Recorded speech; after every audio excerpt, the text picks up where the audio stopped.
July National Virtual Chapter Meeting. And I'm glad to see we have so many people. I think we will have 39 people now, but maybe we will have more joining us as it goes. So I just want to tell you a few things about Zoom if you haven't been on here before. First of all, up in your right-hand corner, there is a button called, it will either say speaker view or gallery view. Is that what it says, gallery?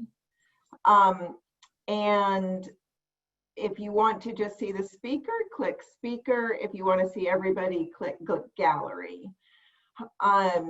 Make sure that you keep your picture muted, your voice muted. You do that in the right-hand side of your picture or down at the bottom of your Zoom screen. Keep yourself muted, please.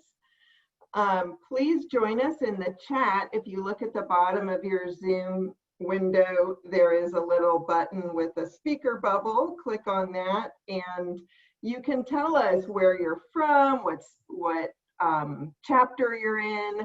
Would love to know if anybody's on Zoom or if some people are meeting in person now. So we would love to hear about that. Please share that in the chat. I want to introduce Wendy, who she's waving. She is our moderator and she will monitor questions and she will share links in the chat box. So be sure to open up your chat box. And I want to welcome anyone who is new to Dining for Women. And if you're new to Dining for Women, please introduce yourself in the chat. But if you want to unmute yourself and say hello, we'd love to meet you. Anybody here? Oh, everyone is just wonderful. And I also want to just remind everyone that Dining for Women is a global giving circle dedicated to global gender equality. And we meet monthly, usually in chapters around the country, to eat together and share knowledge and education about issues facing women and girls around the world. Tonight, I'm very excited to introduce Wendy Wheeler. I love Wendy Wheeler. I went to Kenya with Wendy Wheeler. Where are you? I'm here. Okay, I'm going to have to put it on see, here's an example. I'm going to have to put it on speaker view so I can see you. Oh, there you are. Okay, great. How are you? I'm great, thanks. How are you? I'm doing great. So Ellen and I went to Kenya. She's also visited Dining for Women grantees in Rwanda. She traveled with Wendy Fradlin. And so she is going to share the dinner affirmation with us tonight. Okay. As we share food, we share something of ourselves and we honor each other. We recognize the powerful associations of women to food, life, and nurture in all cultures. We honor the importance of those. We also recognize the burdens they can bring. We remember the women about whom we've learned, the ones they strive to nurture, and the organizations that are trying to nurture them. By eating together, we remember and honor those women who also have favorite foods and family recipes. And we express the hope that through our efforts, they may find more sustenance for their lives. May we all be able to feast together someday.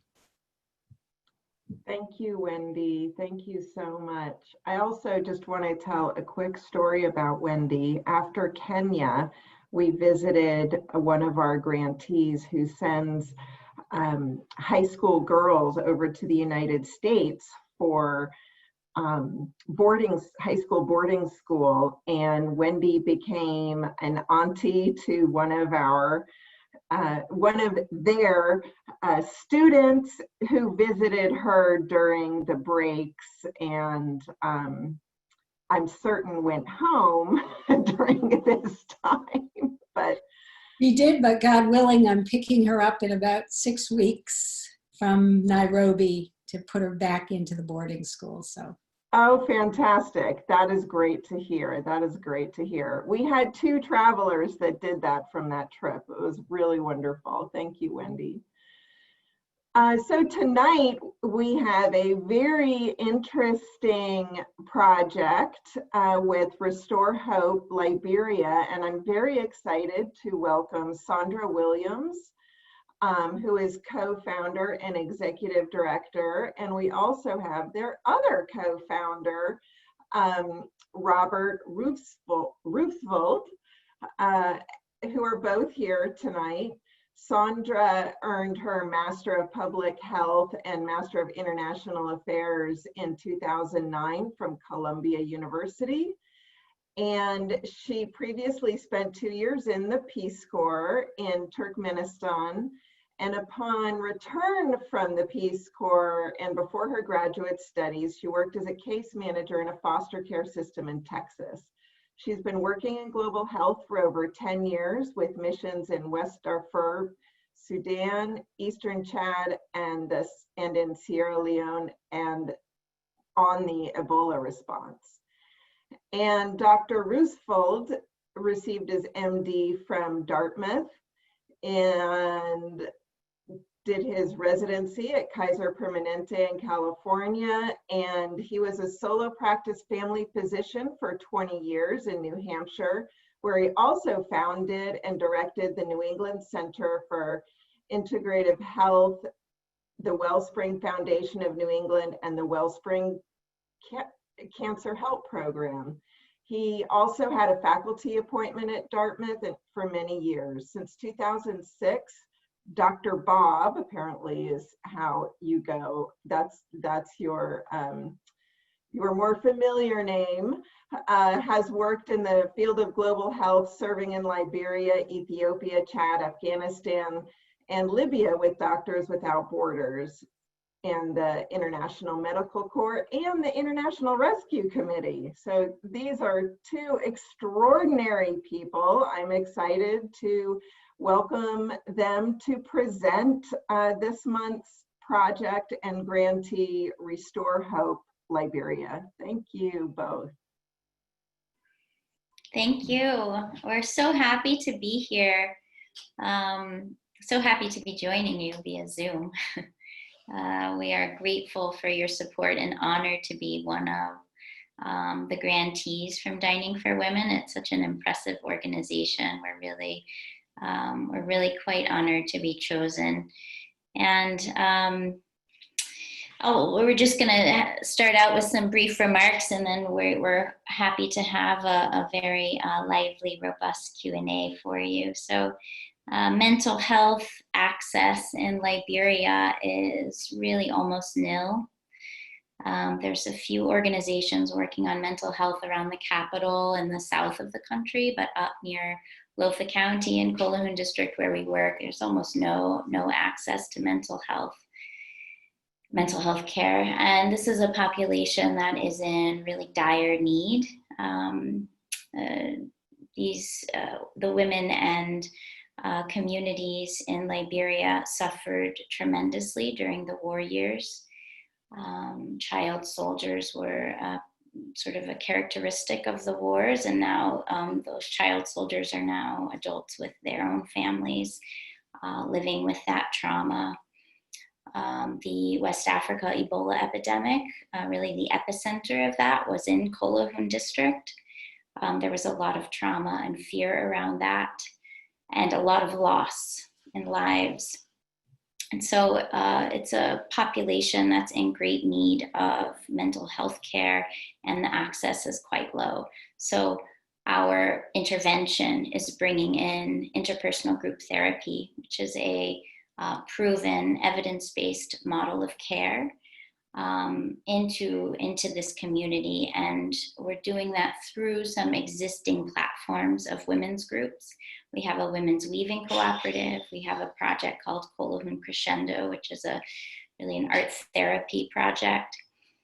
And then we will bring it to the wider community as well. And so it's really fitting into a broader framework of women's social and economic empowerment.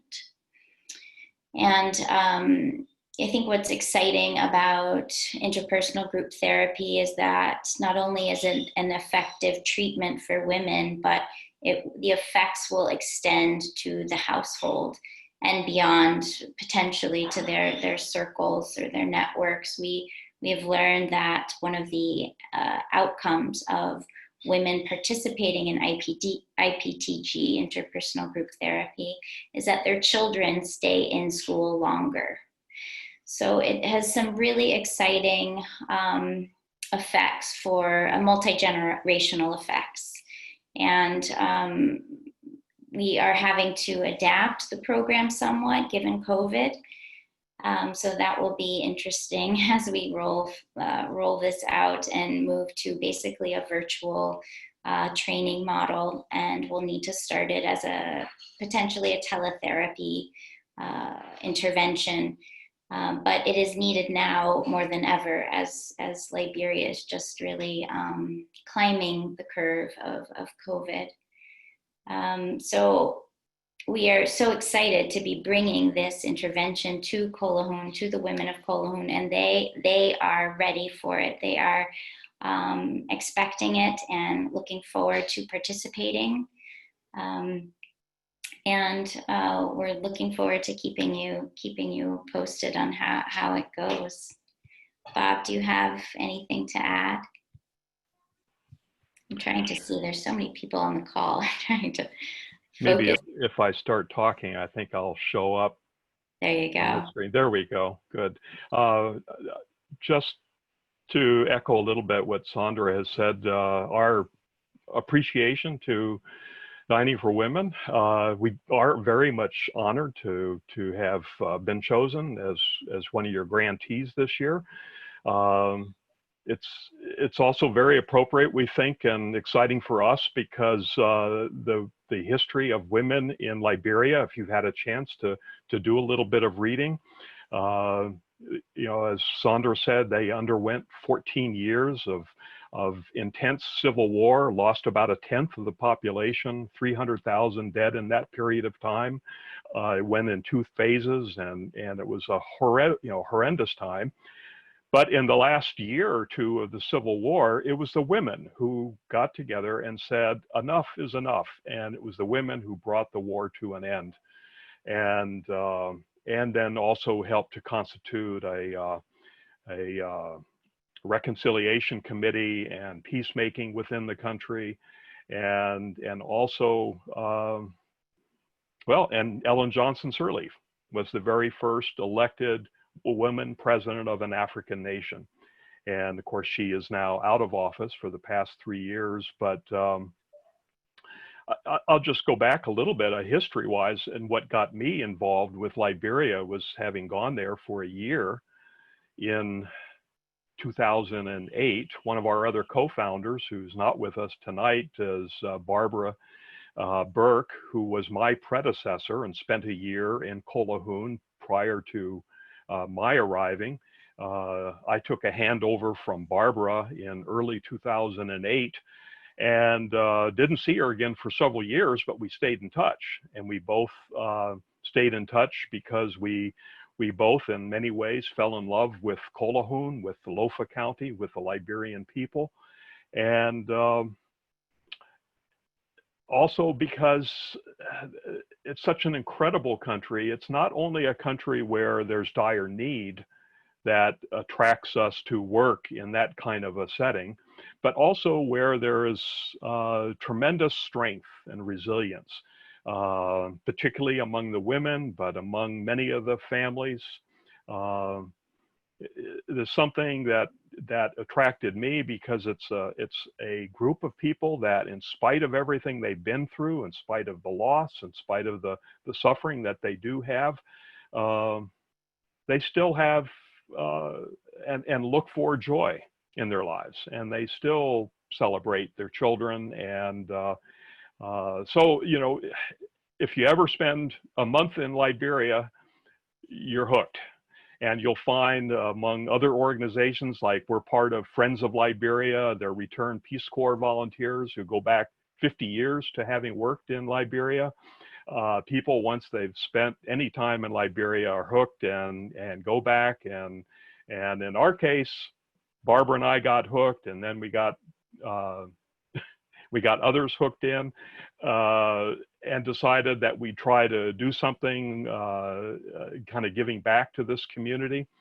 The last thing I'll say, and then we'll kind of open it up to some discussion, but it really was not something we were trying to organize and create. Yes, there's an organization now called Restore Hope Liberia, and in the US it's called Restore Hope, but it's not something we purposely created to bring something to them in Liberia. It really started on our first visit back there in 2017.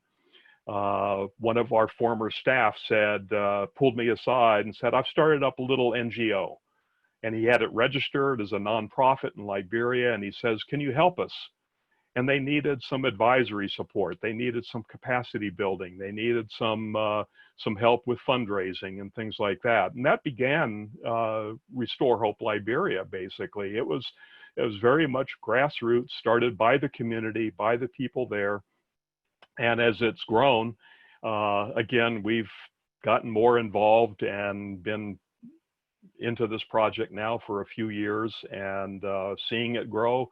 But doing the things that we're doing are trying to build the capacity of the women and the families there, and the as Saundra mentioned, through economic empowerment and through support along mental health and psychosocial support issues, health, education, so that they eventually we can walk out of there and they will have the strength and wherewithal to continue a program that in the long run can be sustaining itself and so forth. And that may even be one of the questions that come up for people. How do you make something like this sustainable in the long run? So I'll leave it there, but we're really happy to be here and answer your questions tonight. And I'm not in Liberia right now. That is a fake picture behind me. But that is Collahoun behind me, one of the rice fields last October. And I thought you might like to see a little bit of the countryside. So.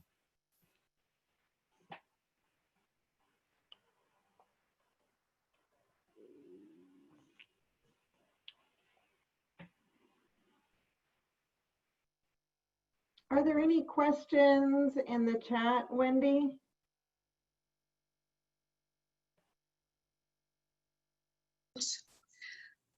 How about we try and show the video first? I'm just getting that all set up, so give me 1 second.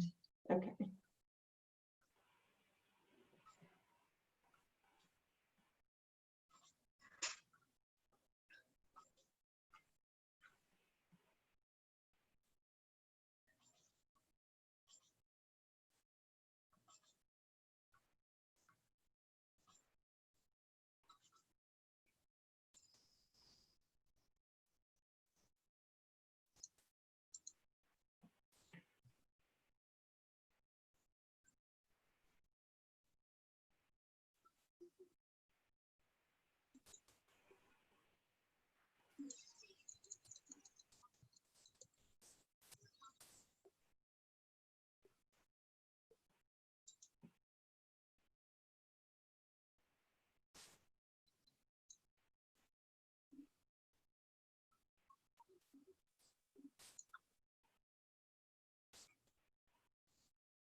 It's not playing, Wendy. Okay, hold on.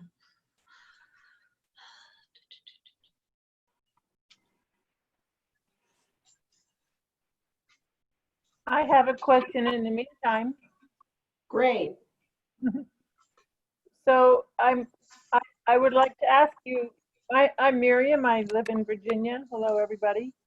My question is, so how do you establish the program so that it is sustainable and you can walk away from it and it will continue without you? I'm curious what your strategy is to accomplishing that.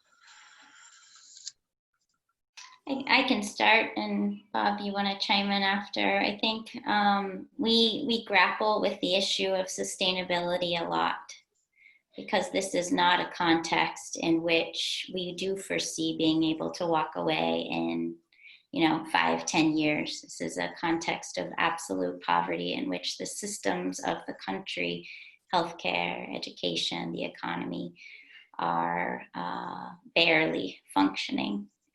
So we talk about this quite a bit, and how we might find a way to build systems and build support in a way that they don't become dependent, but that eventually we can walk away. And I think there are a couple of strategies that we are working on. One is within our economic development program, which currently is the Women's Weaving Cooperative, is to strengthen that cooperative so they can self-govern, so they can build markets internationally and at the country level, and gain the business skills that they need in order to run the cooperative in a self-sustaining way. I think this project in particular with the mental health, with group therapy, is, has that advantage of it's really a skills transfer to the facilitators who are local Kolohun, women of Kolohun. They who want to lead programs or want to lead group therapy sessions will be trained in IPTG. And those are skill sets that, they will carry forward for the foreseeable future, whether we are there or not. Now, whether or not they lead groups, official groups or formal groups is not something we can control, but that skill set is something that we hope to see be used within their networks, and that is easily scalable. Maybe not, I shouldn't say easily, but that is a scalable model. So those two aspects of the program, I think there are elements of sustainability there that would last beyond our RHL lifetime there. Similarly, with our work in education and our focus on literacy, and we usually run after school tutoring, and focus that on reading and writing skills. We are both working to increase the capacity of the tutors themselves so that they also have the skills necessary to teach beyond an RHL program. And the children, of course, benefit from gain knowledge over a lifetime. Our health program is, it's one that we still grapple with, because the system is so fragile. And the need, it's a very, very dire situation in healthcare access in Liberia right now. So we are working both at the individual level to support the children and the families that we work with, but we're also working very closely with the Ministry of Health and the Hospital Administration, which is a Ministry of Health government, to build some capacity there and to work with them to find solutions to strengthen the clinic and the hospital there. Thank you so much. I think the technical gods are with us, and I can play the video now. Sorry for the delay. We'll come back to your questions right after the video.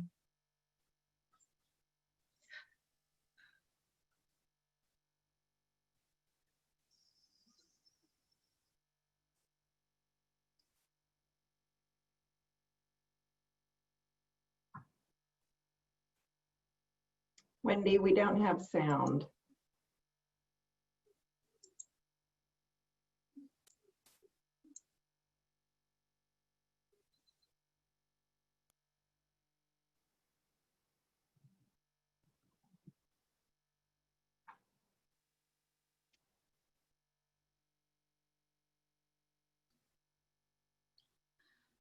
Wendy, if you'd like to share your screen or make me a co-host, I can try the video from here.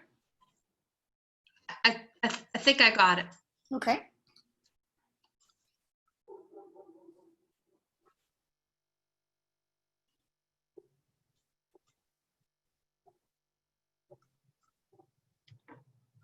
Saundra, you can see some questions. Be sure to check out the questions in the chat to consider. Are there similar programs with Restore Hope or other organizations that seek to help with mental health needs? Oh, I All right, see. I'm going to pause. Let's go to, let's see. Here we go.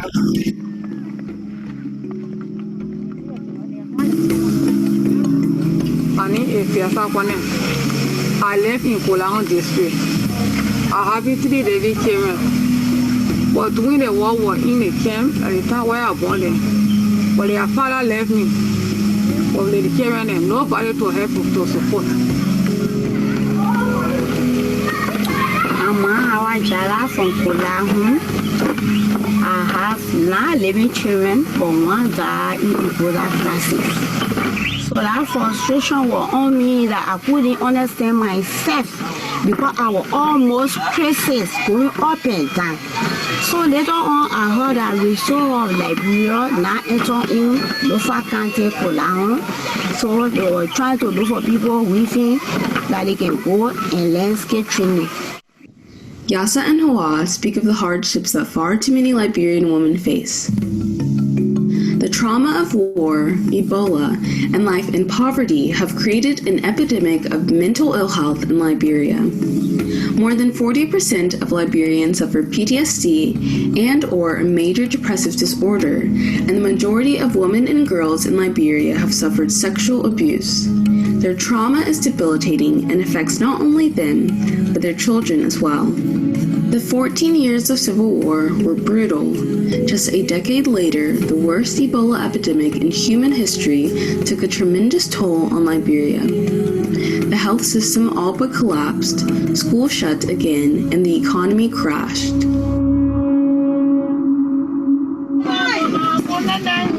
RHL's holistic model of integrating health, education, and economic opportunity addresses the 3 main drivers of poverty. To heal the debilitating trauma and depression endemic in Liberia, we're bringing a community-based, scalable mental health intervention to Collahuun. Consistent with our motto, we're integrating group therapy into the Women's Weaving Cooperative we support, a photo storytelling women's group called Collahuun Crescendo, and offering it to the broader community as well. Most of our women, even up to now, when you start to talk with them, through the interview, you get to know some of their histories were terrible. Some women were raped. Some of them were forcefully taken away from their husbands. And their husbands, some of them were killed before them in their presence. Most of the women don't have men. The men born children by these women and leave them, abandon them. They are left with a burden. Some of them have 6 children, 7 children, 5 children, no support. So sometimes they don't have any way out. They are so disturbed. The depression is so heavy on them. So sometimes these women, when they come in a group, they share their experience by coming out among their friends, doing something with their hands, where they are doing something like weaving. While they are weaving, they are lecturing, they are discussing among their friends. Some of them have similar stories, sharing their experiences. It's really helping them gradually. It helps making them to try to forget about those trauma that they had during the war. So I think this is a very good opportunity if we have more support. Our goal is to both decrease mental health disorders amongst the participants and also to increase women's social and economic empowerment through supporting existing women's groups with business skills training and resources to continue their journey of health and empowerment. If the time is to lay down in the net, if you saw or not coming to be, the time is to lay down in the net. For me to sleep, I could not sleep because the worrying was too much for me. So now I thank God for my leg and my hearing. And when we start, I want to put people together to treat up. So it helped me now. I can't think, I can't worry because I used to be worried. Just single parent, no man, woman, you have part of 8 children that you're supporting. You don't know where to go and you don't know where to end. Hope has a multiplier effect, increasing the strength and resilience and the resolve of the Liberian people who have already been tested by war, hunger, and disease. Thank you, Dining for Women. It's because of your support that these women have the opportunity to heal from trauma and mental illness. Because of you, they can find a new way forward. Thank you for giving them hope.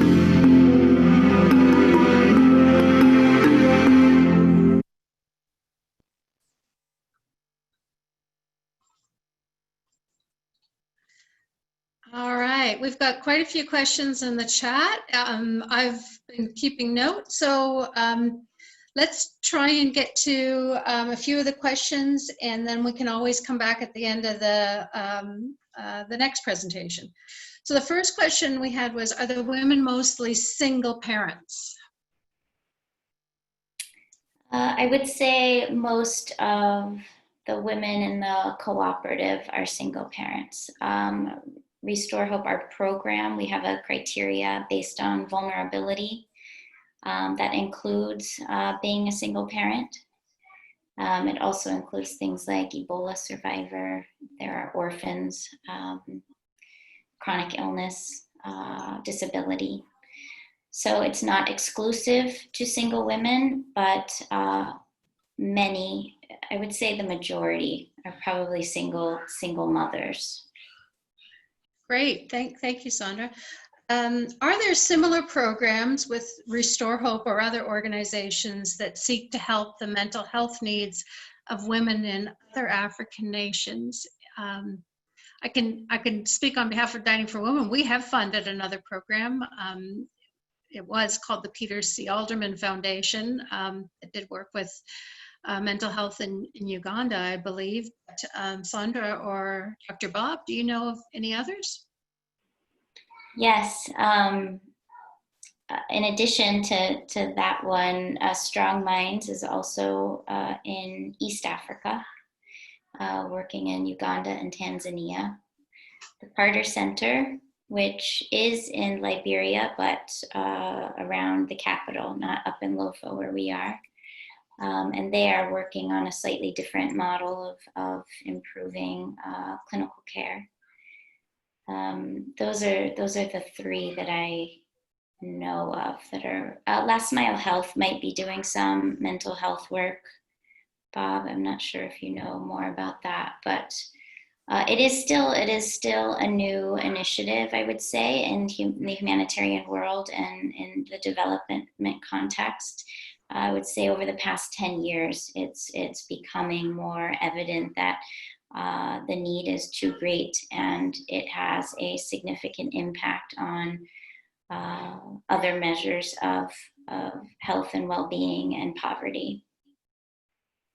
Great, thank you. And thank you, Karen Healy, for noting that we did also support a project in Rwanda with Rwandan genocide victims and mental health, which I should remember because Wendy Wheeler, we visited that organization and I can't remember the name of it, I'm sorry. The next question we had was the weavings that the women create, are they sewn together and who are they sold to? Currently, no, they're not usually sewing them together. Occasionally, they will sew the strips together to create, they call a lapa cloth. But no, they're doing the traditional craft of strip weaving. So the fabric is 4 to 6 inches in width. And we're currently working to secure a market for that. We have we're working with some business owners in actually Liberian Americans that have businesses and manufacturing in Liberia and across Africa to use the cloth as part of their final retail product. Great. I had a question about how you are doing the interpersonal group therapy virtually, or is it the training of the local advisors that you do virtually and then they work in person with the individual women? Mm-hmm. So our initial plan was to bring in the IPTG trainer to Collahoun. There are no certified IPTG trainers within Liberia. So we would have to bring in someone outside the country regardless of COVID. But because of COVID, that isn't possible. So we are looking to do a virtual training, and we will have to do what they call a TOT model, training of trainers, because English is their English skills aren't always up to par to absorb and really take advantage of a virtual training. So we're actually going to have 6 or 7 initial trainers whose English is good. These are some RHL staff, some hospital and Ministry of Health staff, and some women in the community who have good English skills and who are leaders and are interested in taking part in this. So they are going to participate in this initial virtual training.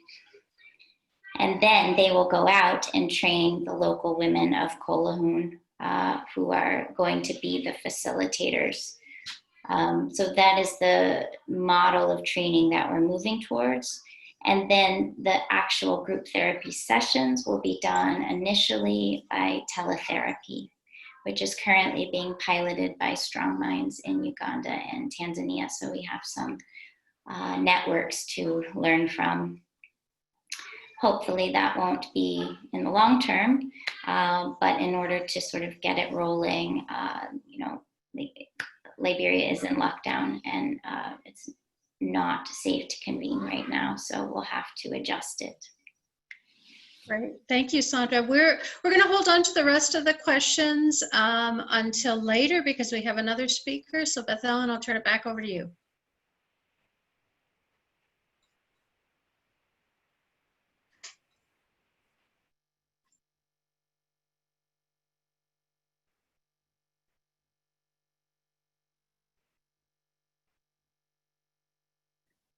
You have to unmute, Beth Ellen.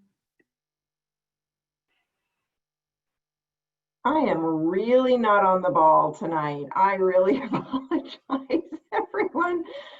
So I was thinking, Saundra, and and asking Saundra if you wouldn't mind looking in the chat since there are so many questions, and perhaps you could answer some of them while we're introducing our sustained project this month.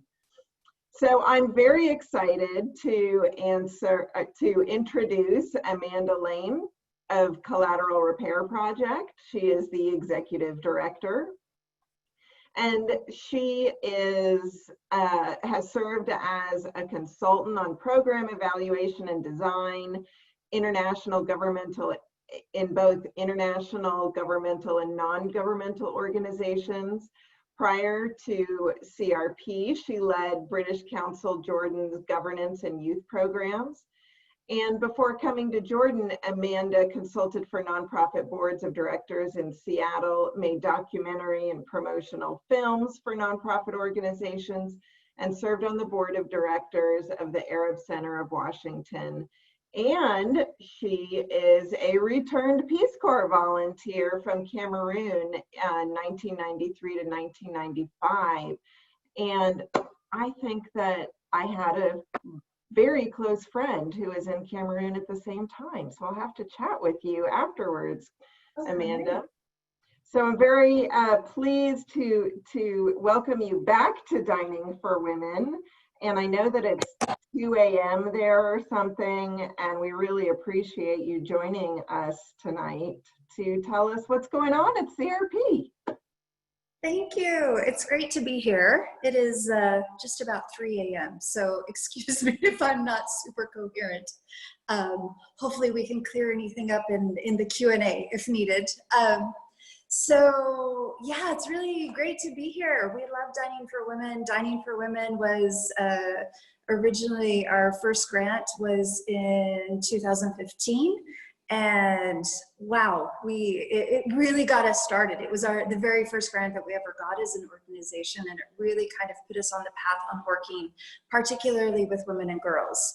The program that we started through that grant was a women's empowerment, women's leadership course that we still run to this day. So I'll tell you a little bit more about what we continue to do, but just to give you a quick idea of where we are and how we work. We are in Amman, Jordan.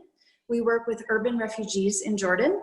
So I'm sure you've heard about the Syrians. We have plenty of Syrians. We have lots of Iraqis as well. Our fastest growing refugee population has been Yemenis for the past number of years, but we also have a pretty populous refugee population of African descent, so Sudanese and Somalis, and a few other minority refugee groups. We have always worked with refugees of any nationality, as well as Jordanians, and are very interested in being involved in the community and getting people together and really working on social cohesion. So just a little bit of background about what's been going on in Jordan. Well, in general, in Jordan, 1 in every 10 people is a refugee.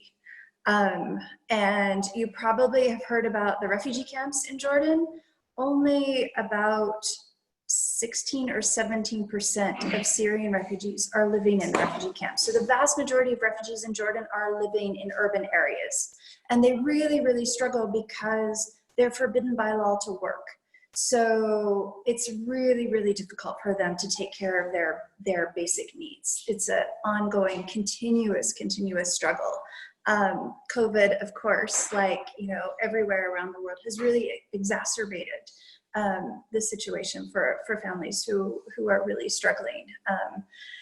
So what we do is we have a couple of community centers here in the capital city of Amman, where we really are working with people of all ages to not only build skills, build community, but also to help people heal from trauma.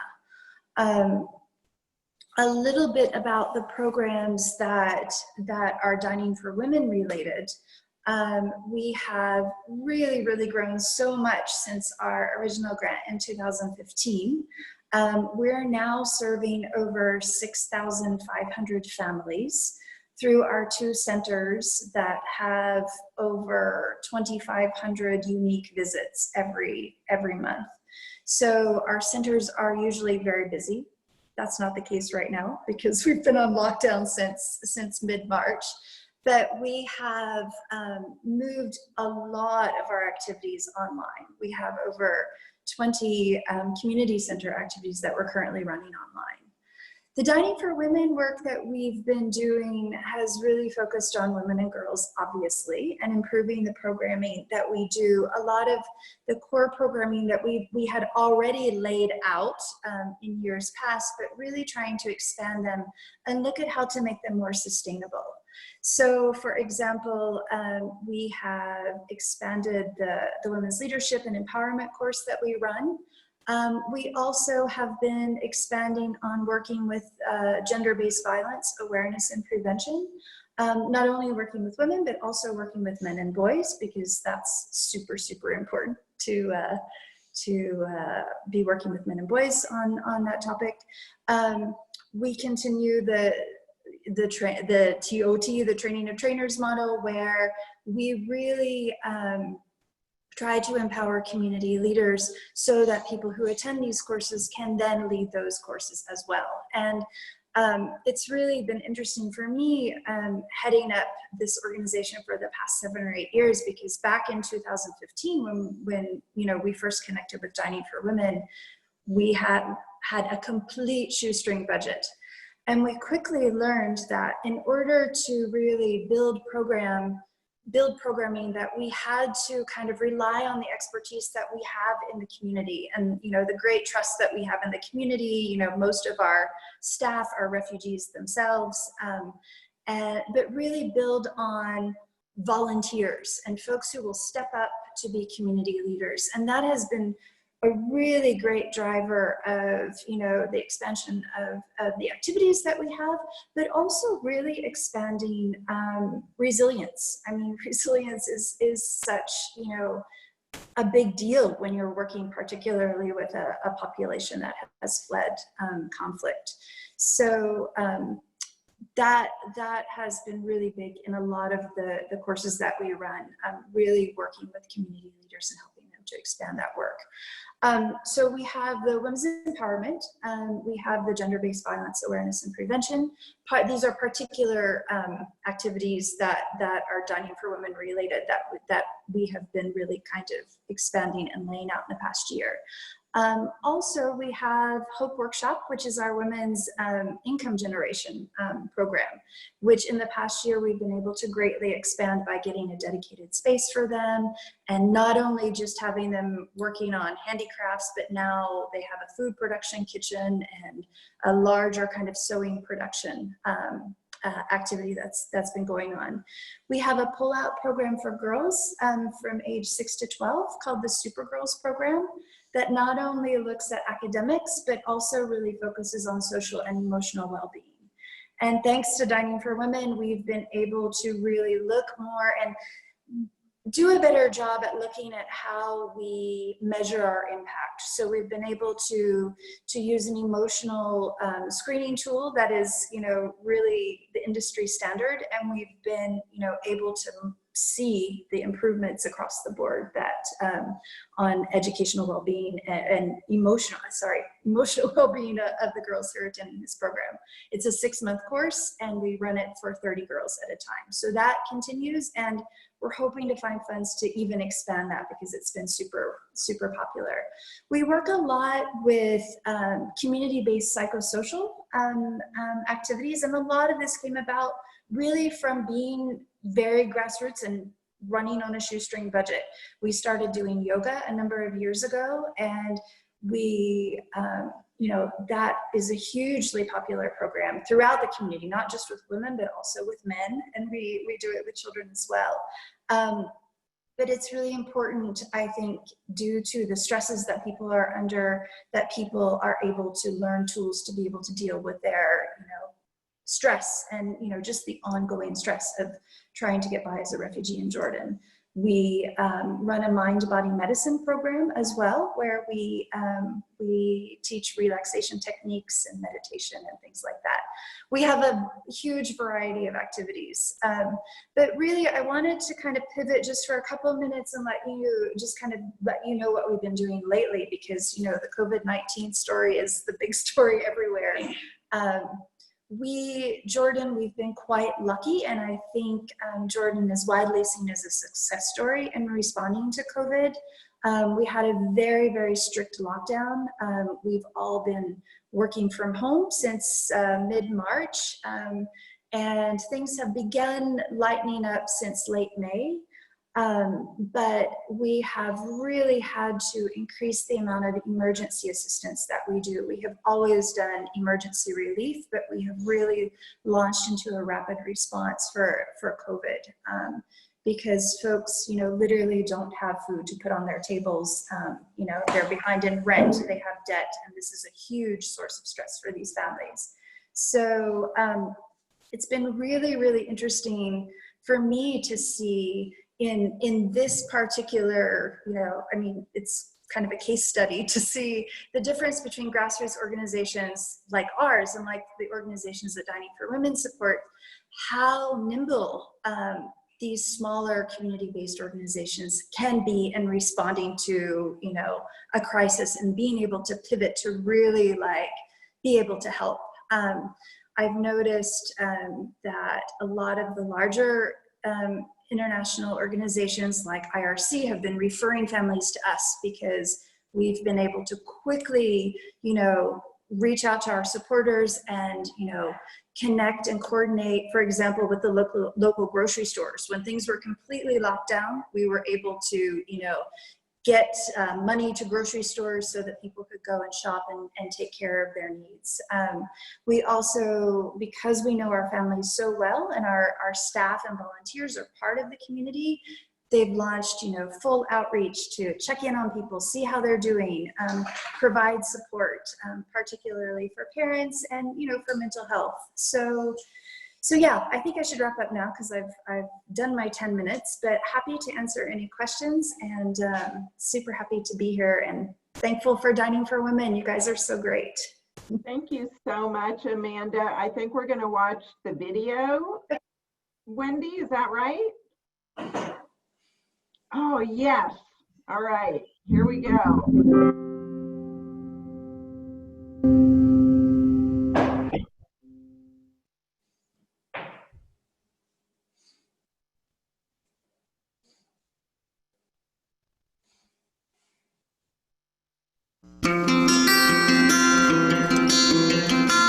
So much has changed since 2015 when we first got our Dining for Women grant.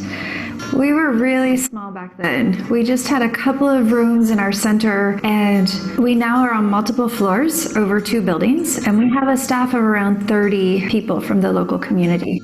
What was so great about the Dining for Women funding was that it allowed us to do our very first program. It allowed us to begin training women on women's leadership principles and women's rights and human rights in general. We started with just a small group of women who had demonstrated leadership skills in our community, and we trained them actively over an extended period of time, and then they became facilitators to begin expanding that training to larger numbers of women. طرأ التغيير على حالتي النفسية، إنه أنا كنت دائما منفعلة، دائما عصبية.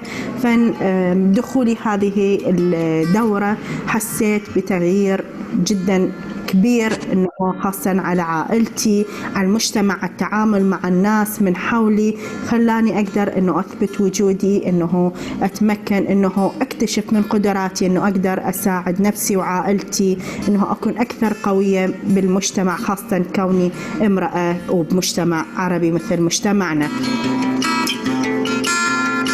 That work is still continuing today, and those very first training workshops that we held are now a core part of our programming.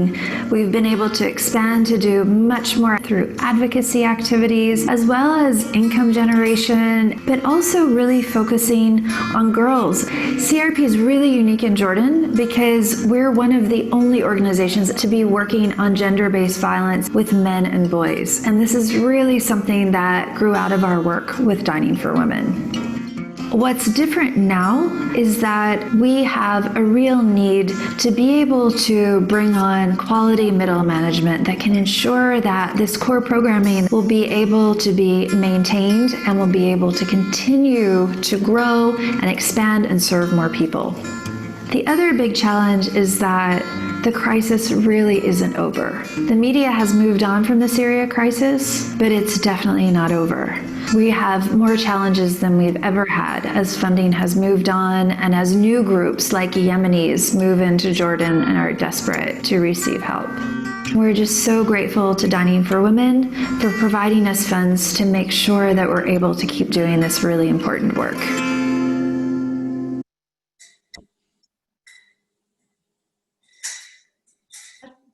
That's great, Amanda. We got to see you in person and also in video. But I just want to say how awesome it is when you provide us those videos, both Restore Hope and CRP, because it really comes to life when you can actually see women and see where they are, and you know the center that you were talking about. I don't know, it always sort of brings it home and moves me when we can see that. So I know you guys go out of your way to do those videos, and we appreciate them. Well, you guys have lots of questions for Amanda as well. This is such a great interactive evening. So you talked about a lot of your activities going virtually. Someone was wondering how accessible computers are for the urban refugees. That is a great question, and it's actually something that we are constantly talking about right now. Almost every family has a smartphone. That's their lifeline to the world and to their families who are spread out around the world. Hardly anybody has a computer at home. And what we're finding right now is that about 30% of our community members are unable to access Wi-Fi or to be able to get online with their phones right now because they can't afford it. So that's something that we're scrambling to try and figure out, you know, to try and see if we can afford to help people pay for Wi-Fi if they're taking part in some of our activities. We're also looking at maybe even creating an app. We've been talking to some of the phone providers, the mobile phone providers, because if we make an app, it's actually cheaper and uses less bandwidth. So we're trying to figure out how to help, because that is becoming, as time goes on and people, you know, don't have money to be able to continue paying for their phone service. And we, you know, also anticipate probably a second wave, like I think everywhere around the world we are, you know, we're thinking that this online stuff is probably going to be going on for a while. Yeah. Thank you. Okay, I'm going to combine a couple questions together here. I found it really interesting when you said that not only, you know, do you work with Syrian refugees, Iraqi, Yemenis, but that's from Africa as well, from Sudan and Somali. And so someone asked, you know, why are so many refugees drawn to Jordan specifically? I mean, Syria and Iraq makes sense because of the proximity, but, you know, to come from Africa. And do they have the women from Syria, Iraq, Somalia, all of these countries, have they become friends with each other and work together? Yeah, I love that question because they really have. And it's funny because as we've started doing, we have a dedicated person now on staff who does monitoring, evaluation, and learning. So now we're able to pull data and talk to people about what they're getting from our programs. And it was, to be honest, kind of a surprise to me, because I obviously see people, you know, mixing and mingling and friendships being made. But one of the top things that people say that they love from, you know, in coming to our centers is that they meet people from other countries, which, you know, and become friends with people from different backgrounds. So very much so. Yeah, was part of your question too, Wendy, about why people are coming to Jordan? Why are they? Yeah, why is Jordan placed for so many refugees? Yeah, obviously Syria and Iraq are kind of, you know, no-brainers, right? Because we share a border with them. Interestingly, with Sudan, Somalia, and Yemen, Jordan is here in the Middle East is known as a medical hub. And so for a lot of Arabs, it's very easy for them to get a medical visa to be able to come. Very, very easy. And so this is really wonderful because it gives people a lifeline when they need to escape their countries. But it is problematic for a lot of these minority refugees because the Jordanian government does not actually see them as asylum seekers. They see them as medical visa overstayers. You know, they'll get a medical visa so that they can get in, and then they'll want to go and apply as an asylum seeker to the UN. But yeah, so as a result, they are overlooked almost completely by larger organizations and completely by the government in terms of, you know, trying to get provision for them. Then one of the common questions that we're often asked about, you know, the refugees in Jordan is what will ultimately happen? Will they stay there in Jordan? Or will they go back to their own countries? Or will they find a new location? You know, what sort of, you see people getting out of your program and Right. Yeah, I mean, look, refugees want to be back home. And after a number of years, when things like in the case of Syria, I mean, a number of families have been going back to Syria, but not nearly the numbers that I think many of us expected. I mean, things are not really stable in Syria either.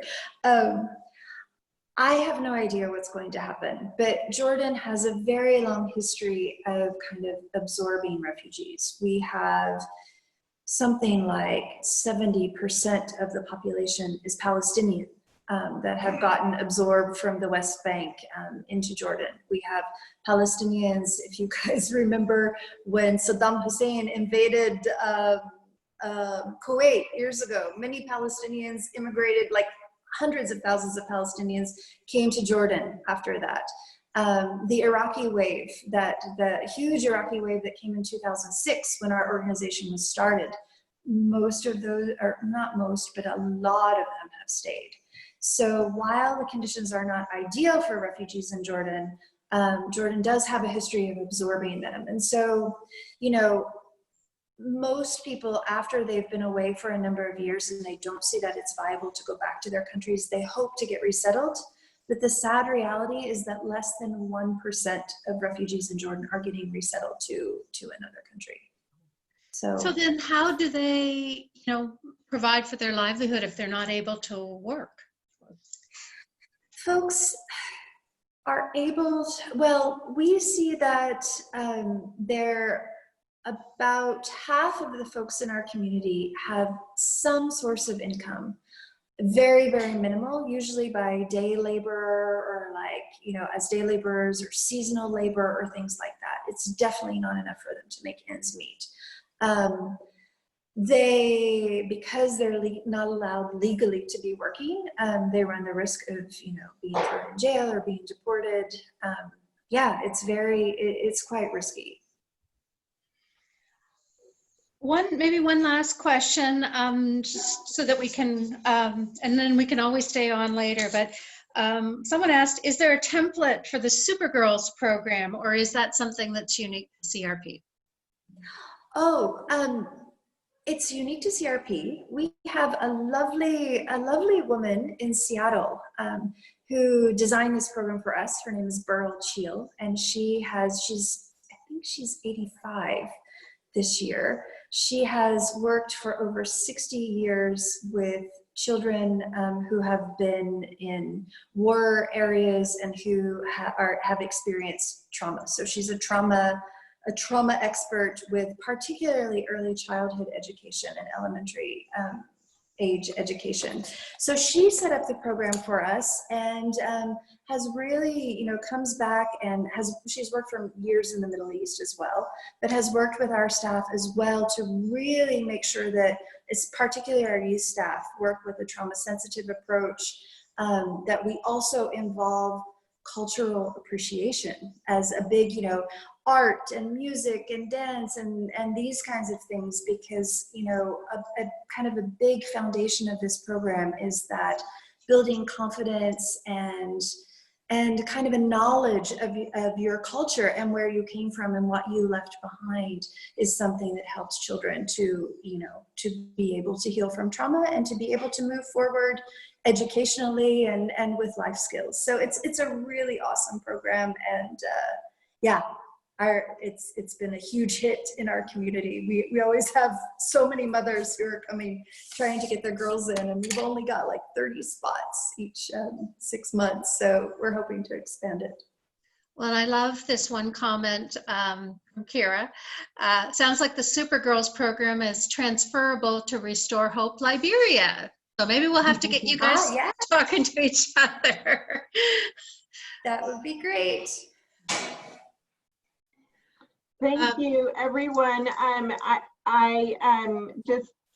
It is 8:07, and we're going to want to be wrapping up soon. Did we get to all the questions, Wendy?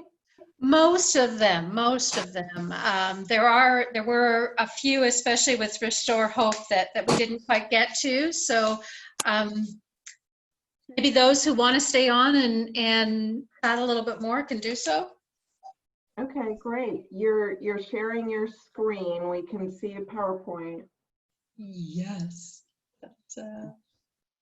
But not it's just, that's just to remind everybody that even though you may, well, I don't know why it doesn't stay up for me. Even though you may not be meeting, we sure hope that you will continue to send in your chapter donations. And if you're not aware, we are having a challenge right now.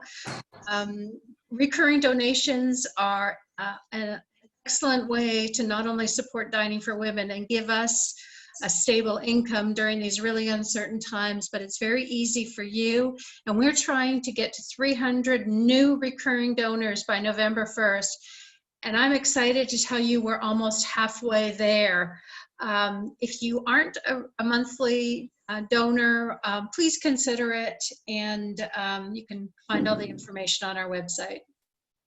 We're so thankful for all of our donors, but it's been incredibly, we've been so grateful to see the automatic recurring donors increase during this time when we've seen a decrease in income. So thank you so much to all of our members who support organizations like Dining for Women, and through us also support organizations that Amanda and Saundra represent. So thank you so much. Yes, thank you everyone. We're so grateful. So if you want, this will be it's 8:10. We'll give you the formal, this is the end. If you want to stay on, we'll have some informal questions with Saundra and Amanda. And maybe we can get to some of those other things. Amanda or Saundra, do you want to talk about some of the questions that maybe we didn't get to? Sure, you've got to scroll back up here. Good active chat room going on. So I'm intrigued about a note that Lindy Cater, who's on our grant selection committee, who says she loved your project. And she said that she was moved by a video story that you shared. It must have been possibly through the application process, about a woman who was living in the forest with her child during the war and is now a teacher in the weaving. And Lindy really wanted an update on this woman. And I thought maybe you could share a little bit about the story as well as the update for all of the rest of us. Sure. Yes, I think we're referring to a woman named, call her Miss Blama. And she had a particularly traumatic episode during the war years. And, you know, most Liberians had to flee their homes from the fighting. And she fled into the bush and sort of the jungle of Liberia, like many did. And, you know, the war years were over a period of 14 years. She was living there. And during those years, she had children. And at one point she was pregnant with, she had, I think, 3 children already, 3 or 4 children already. And she was pregnant, and the day that she delivered triplets, she was found by rebel forces and raped. And the day that she had children, the day that she birthed these children, she ended up being taken by rebels and abused further and beaten. And she managed to escape and found her way back into the bush and stayed there. After the war years were over, I can imagine how traumatizing that experience was. And so Restore Hope learned that she was still out in the bush all these years later, and brought her back into the Collahoon community. We enrolled her, and her children are now attending school, and she became interested in the Women's Weaving Cooperative and is now an instructor for the Women's Weaving Cooperative, and she's very active in the program. And is one of the women that we talked to about doing this mental health project, and is interested in bringing it to Collahuun. What a wonderful story. That's incredible. And that just reminds me, Gail had brought up earlier in the chat that remind everybody to watch Abby Disney's Fork Films film, Pray the Devil Back to Hell, about the war in Liberia. And also, you know that we're great friends of Angelique Kidjo and her organization in Benin and called Batanga, and she does the music for that. So if you haven't seen that, please do. I'm sure it's available on Amazon. I think I saw it on Netflix a couple years ago. So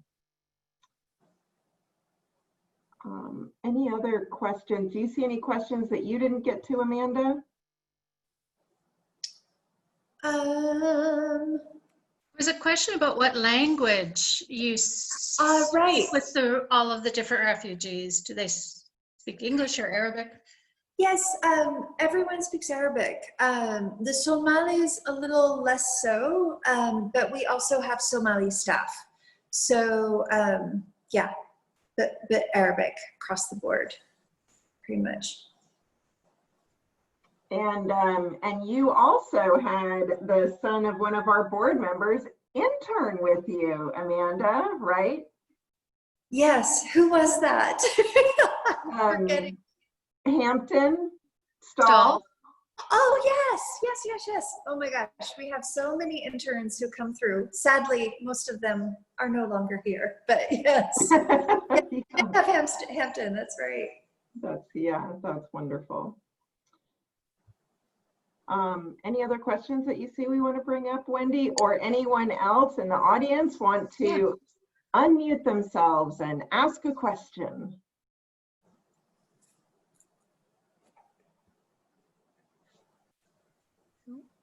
Are you sure? This is Priscilla from Winston-Salem, and I was just wondering, Amanda, what is your staffing numbers, and also what would be the number of refugees that you'd be helping? We have right now, our staff is up to, I think, 41. And that includes our cleaners and our cook. We do a daily staff lunch together when we have our centers open. But we have over 6,500 families who are registered with us and who participate in our community center activities on a regular basis. Yeah. And then we also, I don't know if I mentioned this because I'm so sleepy, but we are emergency assistance that has really, particularly with the COVID crisis, we are now serving 900 families monthly, providing them with either food assistance, voucher, like credit where they can go and shop in their local grocery stores, or cash assistance, and also hygiene kits and items. So yes, at least through the end of August, our numbers will be up to 900 families for that assistance, and we're hoping to continue that. And do those numbers include volunteers that might be working with the staff? No, they don't. We have, at any given time, we have around 60 volunteers that are helping with our programs. So we have, for example, a daily after school program. We have a preschool. We have, you know, a lot, like with the women's leadership course that we run, the gender-based violence stuff, that's led by volunteers as well. Sure.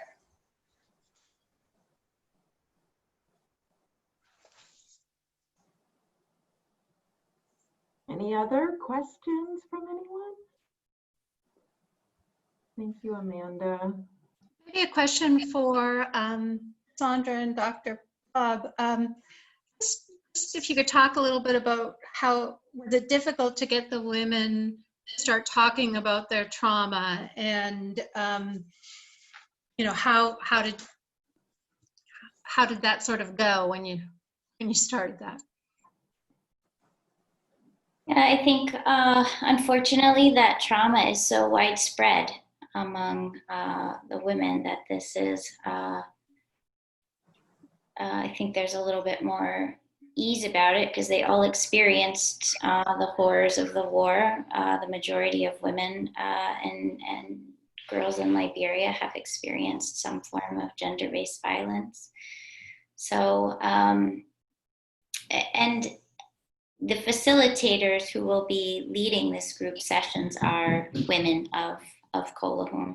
So it's not as though, you know, someone like myself will be coming in and asking these women to share their stories. And part of the advantage of bringing IPTG into existing groups is that they've had this time already to sort of coalesce as a group to share some background, and there's some familiarity with each other.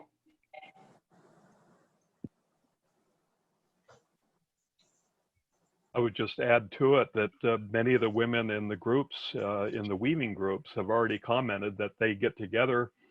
It didn't really dawn on us at first, but kind of like the old sewing circles or quilting bees, they get together and they are weaving together, and they're also talking and they're sharing experiences.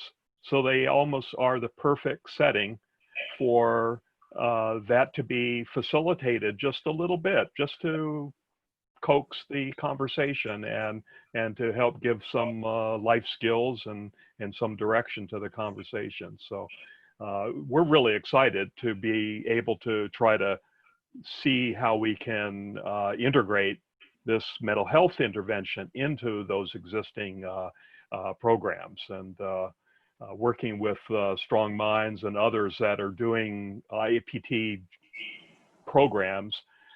They're kind of excited to see what we're going to do with it because we are integrating it into other activities. So the great challenge, which is going to be what Amanda was talking about for all of us, is how do we do this and how do we adapt some of our group programs and some of the things that we want to do to this COVID experience that we're all going through right now. So, you know, we're trying to come up with the answers, just like what Amanda said. How do we adapt to this that's supposed to be a group of people coming together? How do we adapt it into a virtual format? Or can we, in fact, if things are quieting down, can we have women come? They have masks on. They are remaining socially distant. Our weaving center is undercover, but it's outdoors, so there's good air circulation. Could we be doing things where they come together in a group? And these are all questions that remain to be seen. You know, Amanda, you're facing the same questions we have. Internet in a rural country like Liberia, like in Jordan, is expensive.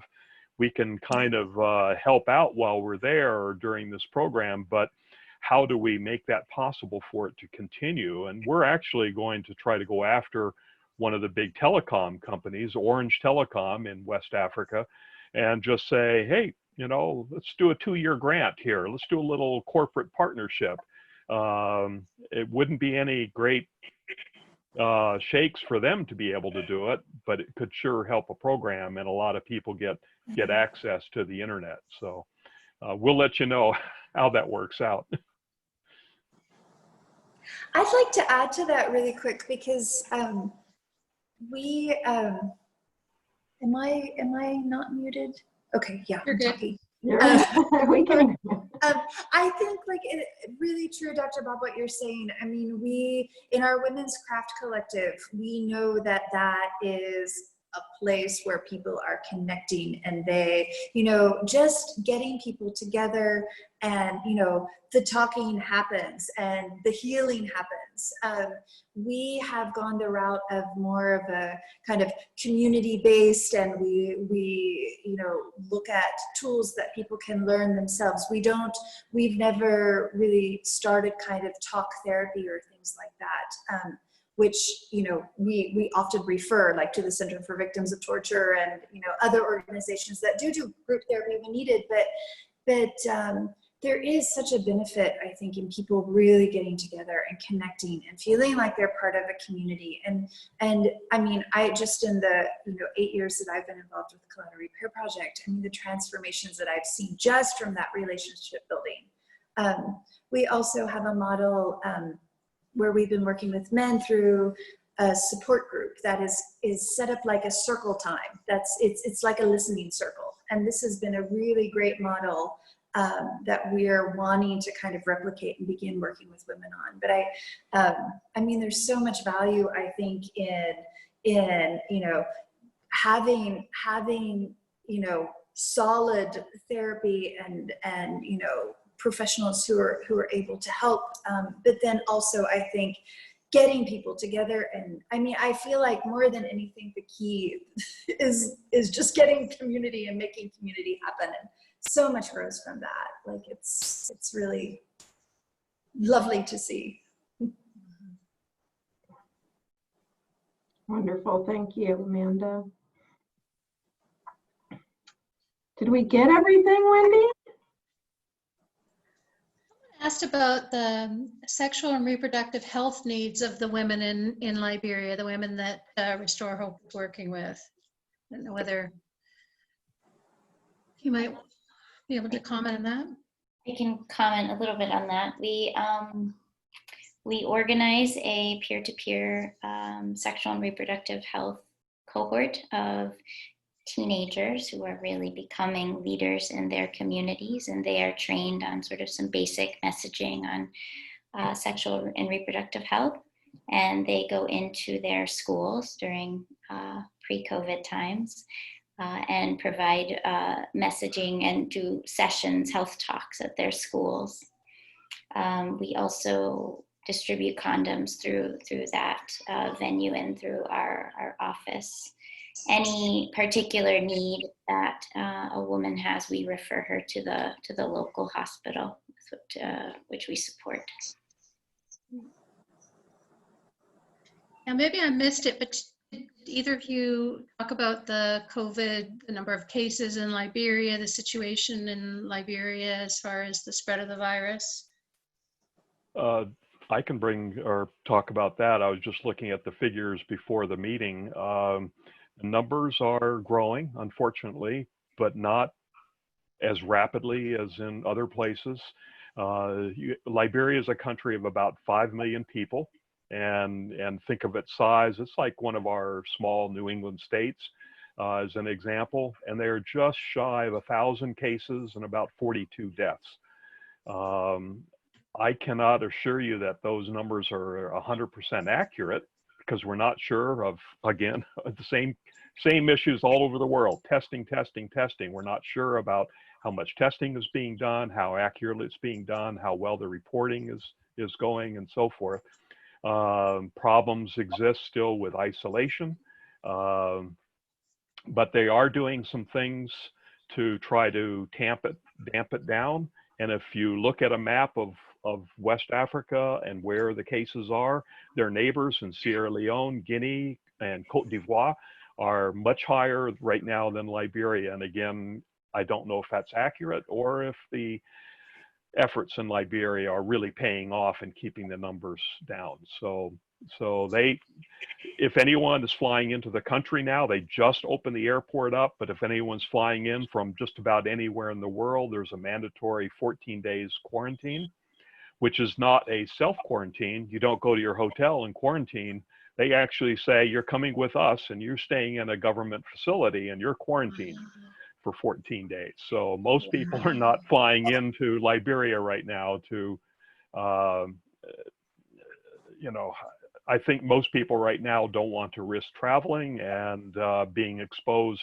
Probably a greater risk is through the travel cycle, arrive in Liberia where the healthcare is going to be minimal. There are no ICUs in Liberia. There are no ventilators to speak of. Dr. Okiro is our country director and one of our co-founders as well. He and I worked together in Collahoun years ago, and he's still a family doctor there in Monrovia. He's running with one other physician the only isolation ward in the entire country. And And it's tough. It's tough. We're just hoping and hoping that the numbers stay low and long enough for the vaccines to come out and so forth. But, you know, what we're experiencing right now is pretty unique, because the things that we're experiencing here in the United States, they're experiencing in Jordan, they're experiencing in Liberia, they're experiencing in the entire world at different rates and different time cycles perhaps, but we're all going through the same thing. And I work with community nurses here in the US, and at the beginning of this, back in February, March, April, I tried to point out some of the things that we had learned during Ebola in West Africa. And I said, we have some of the things that they're doing in Liberia that they've learned from Ebola, so they have some experience with this that we need to think about here. And it includes how to protect oneself and protect your families and protect your community from the spread of the disease. So I'm hoping that's what they're doing there, and taking care about having that disease spread. So if there's any silver lining from Ebola before, it may be it's helping them get through what's happening now. And the same lessons that were learned in Ebola, I'm sorry to say, aren't being applied here in the United States in terms of how to deal with a pandemic. And this is why we're seeing, unfortunately, some runaway illness here in the United States. But what about things like, you know, food supply chains and our you know, and other healthcare, because of lockdowns, shutdowns, and whatnot? Has that been disrupting the food supplies? Is, you know, hunger becoming an issue, or? The food insecurity is increasing now, and it is a worry, certainly. In past years, we have done, through our community and our beneficiaries, we've done a food disbursement, basically rice, oil, some basic staples every month. We adopted a new program, sure, right before COVID, of doing cash transfer, giving every family a small amount of cash that would allow them to buy food. But now that they're in lockdown, now that the markets are closed, we're trying to keep a close eye on that, because the food may not be readily available. Even if they get a cash transfer each month, we don't know that they're going to be able to benefit from it. So we're keeping a close eye on that. There is concern that food insecurity, that normally is very hard. This time of year is the rainy season, so it becomes the hunger season, it becomes the mosquito, the malaria season, the pneumonia season, and now you have COVID on top of that. It could be hard for the next 4 to 6 months. So I have to just say thank you very much and goodbye. I have screaming children upstairs, so I need to run, but so nice to be with you all. Thank you very much. Thank you so much, Saundra. Amanda, also, thank you. I know you are about ready. You're probably about to ready to fall over. Dr. Bob, thank you so much. Thank you much. Glad you're probably on the East Coast, but good night, everyone. It's been wonderful to see you. Great to see you, Vicki and Priscilla and Mary and all of you. It's just great. Thank you so much. And Megan. Oh, Lisa, I just see LD, so I didn't recognize you at first. So yeah. Yes, your hair is different. Thank you all. I'll say good night. Thank you. Good night, Thank everybody. you. Amanda, get some sleep, Amanda. I'm ready for it. Yeah. I'm sure. I'm sure. Thank you, everyone. It was a great, great session. Thank you. Bye-bye. Good night.